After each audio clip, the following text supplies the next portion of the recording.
భారత్, అమెరికాల మధ్య వాణిజ్య ఫైట్ నడుస్తోంది. ఈ సమయంలో భారత ప్రధాని మోడీ చైనా పర్యటన ఖరారైంది. అయితే సడన్‌గా చైనా పర్యటన వెనుక కారణాలు ఏంటన్న సందేహాలు వ్యక్తమవుతున్నాయి. మన ప్రధాని నరేంద్ర మోడీ తక్కువగా మాట్లాడతారు, ఎక్కువగా పనిచేస్తారు. ఎవ్వరు ఎంతగా విమర్శించినా కూడా తన పనితనంతో వాటికి చెక్ పెడుతుంటారు.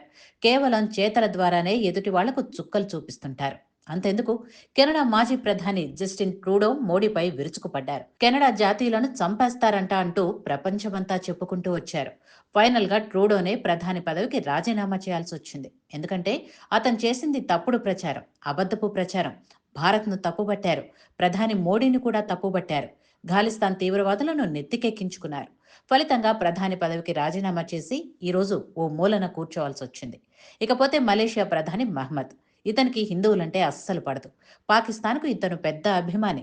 దీంతో అప్పట్లో మనం పాకిస్తాన్పై నిర్వహించే సర్జికల్ స్ట్రైక్స్కు వ్యతిరేకంగా మాట్లాడారు. మోడీని కూడా విమర్శించారు. దీంతో మలేషియా నుంచి భారత్కు పామాయిల్ దిగుమతులను నిలిపివేశారు మోడీ. ఈ దెబ్బకు మలేషియా మొత్తం అతలాకుతలమైంది. ఆ దేశ ప్రధాని మహ్మద్ రాజీనామా చేయాల్సి వచ్చింది. ఇక మాల్దీవులు, దీని గురించి చాలా మందికి తెలిసిందే. మాల్దీవులు ప్రధాని మహ్మద్ మయిజు భారత్కు వ్యతిరేకంగా ప్రచారాన్ని స్టార్ట్ చేశాడు. పాక్ చైనా సపోర్టుతో ఇండియా అవుట్ అనే నినాదాన్ని ఎత్తుకున్నాడు. ఈ క్రమంలో నరేంద్ర మోడీని అనరాని మాటలన్నారు. దీంతో మోడీ లక్షద్వీపులకు వెళ్లి కుర్చీ వేసుకొని కూర్చొని 4 ఫోటోలు రిలీజ్ చేశారు. ఈ దెబ్బ మాల్దీవుల ఆర్థిక వ్యవస్థపై పడింది.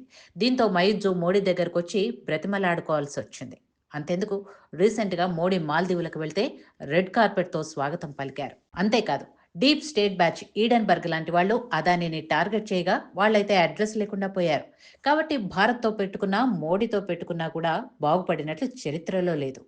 ఇన్ని ఉదాహరణలు కళ్ల ముందు కనిపిస్తున్నా కూడా అమెరికా అధ్యక్షుడు ట్రంప్ మాత్రం భారత్తో కయ్యానికి కాలు దూవుతున్నారు. డెడ్ ఎకానమీ అంటూ కారు కూతలు కూస్తున్నారు.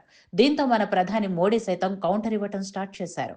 అయితే ఆగస్టు 31న, సెప్టెంబర్ 1న షాంఘై కోఆపరేషన్ మీటింగ్ జరగబోతోంది.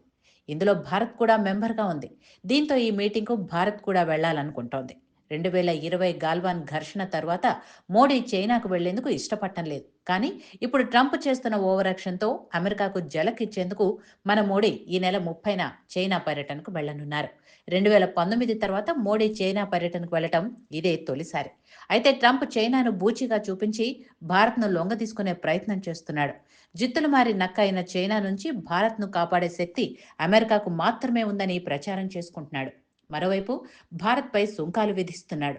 అమెరికా రెండు నాలుకల ధోరణిని అర్థం చేసుకున్న మోడీ ఆ దేశానికి చెక్ పెట్టాలని డిసైడ్ అయ్యారు. నిజానికి భారత్ చైనా మధ్య సరిహద్దు సమస్యలు మాత్రమే ఉన్నాయి. ఇప్పటికే డెస్పాంగ్, డెన్చోప్రా నుంచి చైనా సైనికులంతా వెనక్కు వెళ్లిపోయారు. దీంతో 50% సరిహద్దు సమస్యలు పరిష్కారమయ్యాయి. అయితే మిగతా సమస్యల పరిష్కారం కోసం చైనాతో స్నేహం చేసేందుకు మోడీ సిద్ధపడుతున్నారు.